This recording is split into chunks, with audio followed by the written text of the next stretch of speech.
Olá, estou de volta, sentindo minha falta. Passei aí 3 semanas, eu acho, sem lançar vídeo aí no canal, sem botar vídeo. É o seguinte, eu tô sem computador, então tô sem poder editar vídeo. Tô fazendo tudo pelo celular, então esse aqui vai ser tomada única, viu? Não vai ficar igual aos outros não, tudo bonitinho, tudo certinho, vai ter erros, enfim. Vai ter hora que eu vou parar para pensar no que eu vou falar. Mas é melhor isso do que ficar assim tanto tempo sem postar vídeo.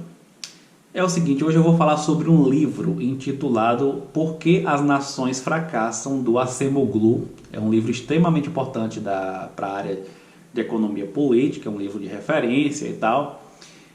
Recomendo essa leitura para vocês, porque não tem economês no livro, sabe? Não tem muito economês, quase nada na verdade.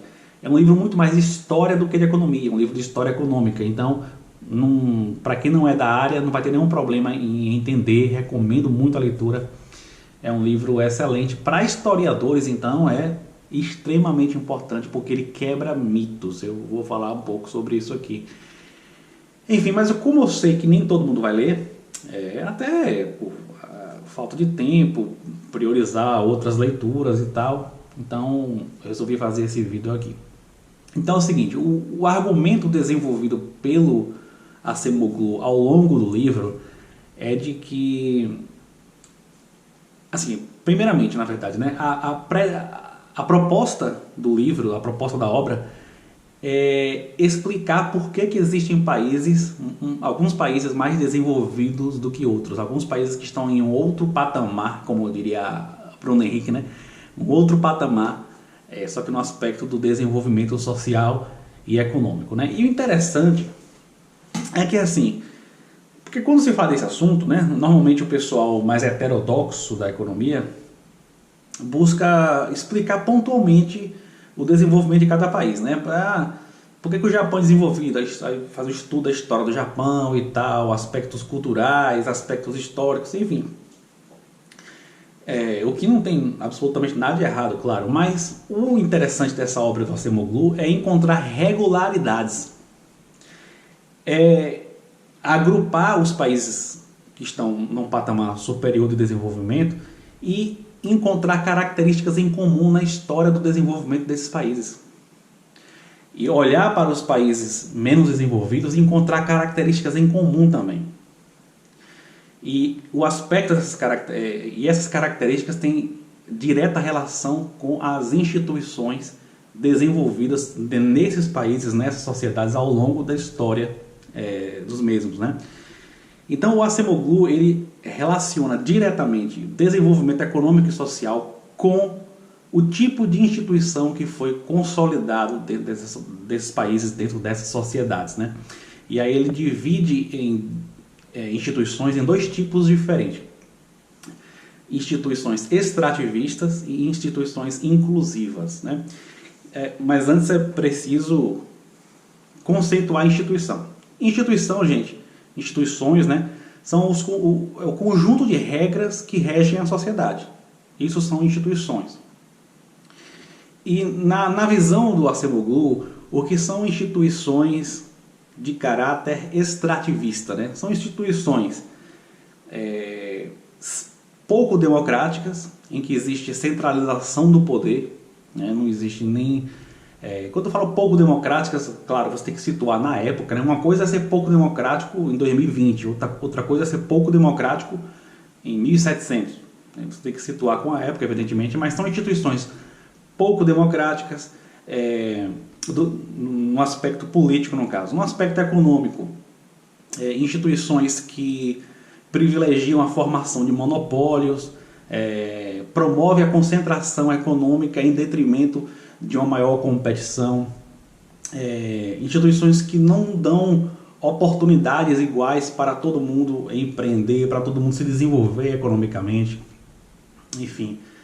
Instituições concentradoras do ponto de vista político e concentradoras também do ponto de vista econômico, né? Como eu falei, favorecendo a formação de monopólios, enfim. Basicamente isso, estou falando de maneira bem resumida aqui para o vídeo não ficar grande, né? E o que são instituições de caráter inclusivo? são instituições, do ponto de vista político, democráticas, que caminham na direção de uma democracia cada vez maior, né? E instituições cada vez mais inclusivas do ponto de vista econômico, né? Dando regras institucionais que dão oportunidades cada vez maiores para uma quantidade cada vez maior de pessoas, né? E por aí vai. Basicamente é isso aí, mas os pormenores vocês vejam lá no livro, né? Então, tendo separado esses dois tipos aí de instituições, aí o Acemoglu vai desenvolver um outro conceito também, uma outra separação, assim, que é ciclo virtuoso e ciclo vicioso.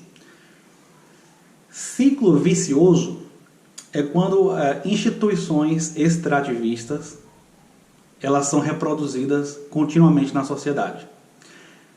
A sociedade ela não consegue sair desse ciclo de reprodução de instituições cada vez mais extrativistas, concentradoras de poder, concentradoras do ponto de vista econômico, instituições que excluem uma parcela grande da população de oportunidades econômicas, né? Quando a sociedade não consegue sair, fica nesse looping aí de reprodução de instituições extrativistas.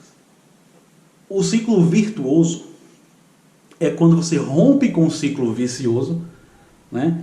E você inicia um novo ciclo que vai em direção de instituições cada vez mais inclusivas, cada vez incluindo uma parcela cada vez maior de pessoas nas oportunidades econômicas, nas oportunidades de mercado. Claro, isso inicialmente começa com uma inclusão formal, né? De você permitir que as pessoas, tipo, vamos falar aqui do processo de revolução industrial, naquela época ali, né? Hoje, o direito de qualquer pessoa registrar uma patente é uma coisa muito comum, né? Mas naquela época foi uma conquista. Então, o direito de qualquer pessoa registrar uma patente na época da Revolução Industrial foi um grande passo, foi uma grande conquista, né? Então, inicialmente, quando esse processo de inclusão ele é formal, a lei mesmo possibilitando qualquer pessoa de fazer escolhas econômicas, de prosperar economicamente, e depois, claro, você possibilitar oportunidades substantivas, né? Permitir de maneira concreta que as pessoas façam escolhas, né? E aí oferecer educação pública de qualidade, alfabetizar a população para que as pessoas tenham possibilidades reais de fazer escolhas, enfim. Claro, é por isso que eu estou falando, situar na época. Então, o ciclo virtuoso, segundo Acemoglu, após o rompimento de um ciclo vicioso, a sociedade começar a desenvolver instituições em uma direção, e essa direção é instituições cada vez mais inclusivas. Isso é extremamente importante, né? A diferença do ciclo vicioso para o ciclo virtuoso. Enfim, e aí a Acemoglu vai dizer o seguinte: os países que prosperaram foram aqueles que fizeram o rompimento institucional. Saíram do ciclo vicioso para o ciclo virtuoso. Saíram do ciclo vicioso de instituições extrativistas, né, para o ciclo virtuoso de instituições cada vez mais inclusivas. E aí ele vai dizer o seguinte: esse rompimento ele normalmente acontece através de uma circunstância crítica, né? Surge uma circunstância crítica. O que é a circunstância crítica? É um fato histórico que abre espaço para um rompimento institucional. Abre espaço, não quer dizer que necessariamente vai gerar um rompimento institucional. E o interessante é que ele fala o seguinte também, que fazer ou não esse rompimento institucional muitas vezes depende de detalhes. Detalhes tipo assim, ter ou não ter um líder político, um grande líder político naquele momento, né? Isso é uma coisa, um detalhe, entre aspas, que pode decidir o rumo de uma sociedade. Dentro dessa circunstância crítica, se vai continuar no ciclo vicioso ou se ele vai romper e entrar no ciclo virtuoso, né? E aí ele cita o exemplo da peste negra. A peste negra foi ali 1300 e alguma coisa na Europa e devastou uma parcela significativa da população europeia, tipo assim, quase metade. Aquela foi uma circunstância crítica. Só que para o ocidente europeu ali, para a parte da Europa do ocidente, isso representou um rompimento institucional em prol de instituições inclusivas, né? Ou seja, houve esse rompimento saindo do ciclo vicioso para o ciclo virtuoso. Mas na parte oriental da Europa, não. Então, a mesma circunstância crítica provocou rompimento institucional em uma área da Europa e em outra área não. E ele fala, e a diferença disso aí é detalhes. Ele diz que... Aí ele explica, né? No ocidente europeu ali, os camponeses eram um pouco mais... Assim, só retornando assim, por que essa circunstância crítica gerou esse rompimento institucional? Porque, como uma parcela significativa da população foi devastada, os trabalhadores, né, que eram servos, passaram a ter maior poder de barganha. Eles ganharam poder de barganha. A simples lei de oferta e demanda. Tem pouca gente para trabalhar. Só que isso só funcionou na parte ocidental, porque os camponeses eram mais organizados, as cidades eram maiores, favorecia. E na parte do Oriente, os camponeses eram menos organizados, cidades menores e tal, dentre alguns outros fatores. Então, detalhes foram o que decidiram os rumos do leste europeu em comparação com o oeste da Europa. Um lado continuou, que foi o leste europeu, um lado continuou mantendo o ciclo vicioso de instituições extrativistas e o outro rompeu e entrou no ciclo virtuoso. Claro, um passo de cada vez, né? Então, aí o Acemoglu ele cita vários eventos que representaram circunstâncias críticas, né? A Revolução Gloriosa na Inglaterra, a Revolução Francesa, extremamente importante, não somente para a França, mas também para a Europa, para várias regiões da Europa também. E ele vai dizer o seguinte, a Europa, de maneira geral, em épocas diferentes, ela rompeu com o ciclo não a Europa inteira, viu?